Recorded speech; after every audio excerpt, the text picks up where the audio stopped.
আসসালামু আলাইকুম সবাইকে। এই যে আমাদের সাথে যে এখন স্মল বান্ডল অফ সানশাইন, ওর নাম হলো হিসান।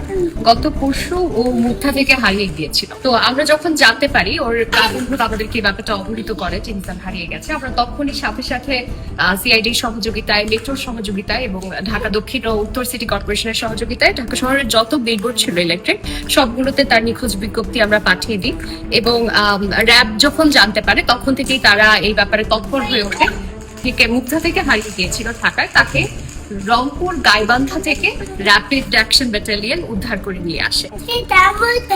র্যাপিড অ্যাকশন ব্যাটালিয়ন চন্দ্রলগ্ন থেকে অস্ত্রধারী সন্ত্রাসী, মাদক চোরা কারবারি এবং চাঞ্চল্যকর হত্যার অপারেশন করে আসছে।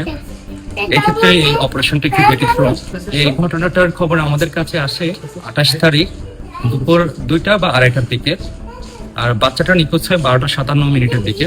এরপর পরে আমি আমাদের টিমগুলো ডেপ্লয় করি, ওই স্থানে যাই, ওনার আম্মুর সাথে আমাদের কথাবার্তা বলি এবং আমাদের সাথে অন্য একজন ব্যক্তি যোগাযোগ করছিল, ওনার সাথে আমরা কথাবার্তা বলি এবং সিসিটিভি ফুটেজ যথাযথভাবে কালেকশনের চেষ্টা করি। এসব ক্ষেত্রে যেটা হয়, অটো রিক্সাগুলোর নির্দিষ্ট কোনো নাম্বার থাকে না বা নাম্বার প্লেট থাকে না। এক্ষেত্রে আমাদের খুব কষ্ট হয় জিনিসগুলা কোনো ক্লু খুঁজে বের করতে।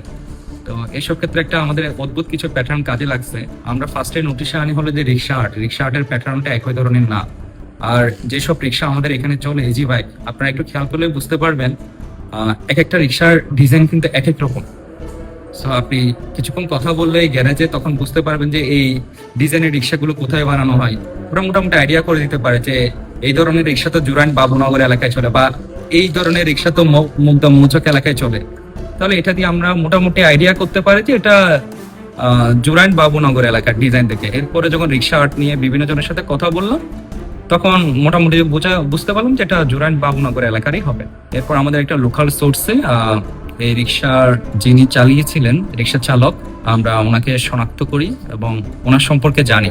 আমরা রিক্সা গ্যারেজটাতে যাই, মানে রিক্সাটার যিনি মালিক উনি অবশ্যই স্বীকার করেন আমাদের কাছে। উনি গতকালকে আসছিল রিক্সা চালক একটা বাচ্চা নিয়ে, উনি জিজ্ঞেস করছিলেন বাচ্চাটা কার, তখন সে পরিচয় দিয়েছিল এটা ওনার ভাইয়ের বাচ্চা। তো আমরা চেষ্টা করি রিক্সা গ্যারেজের মালিককে দিয়ে ওনাকে ডাকানোর জন্য। ইন দ্য মিন টাইম উনি হয়তো কোনো মুভমেন্ট বুঝতে পারছেন। এরপর আমরা তথ্য প্রযুক্তির সহায়তায় আমরা বুঝতে পারি যে বাচ্চাটার লোকেশন হলো গাইবান্ধা, আর যিনি বাচ্চাটা চুরি করে নিয়ে গেছিলেন তার লোকেশন হলো ঢাকা।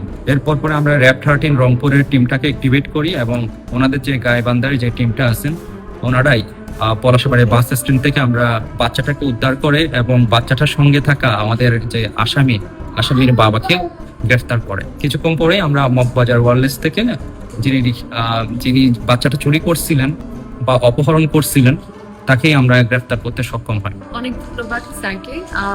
আসলে কি, এই যে আমরা যেটা বলছি যে one missing child is one too many, আমরা অনেক ক্ষেত্রে ভেবে থাকি কি যে আমার একটা শেয়ারে কি বা আসে, যে আমি শেয়ার দিলেই কি না দিলেই কি, যে আপনার ওই একটা শেয়ারের মাধ্যমে আপনি হয়তো আরো 200 লোকের কাছে পৌঁছতে পারবেন, আরো 2000 লোকের কাছে পৌঁছতে পারবেন।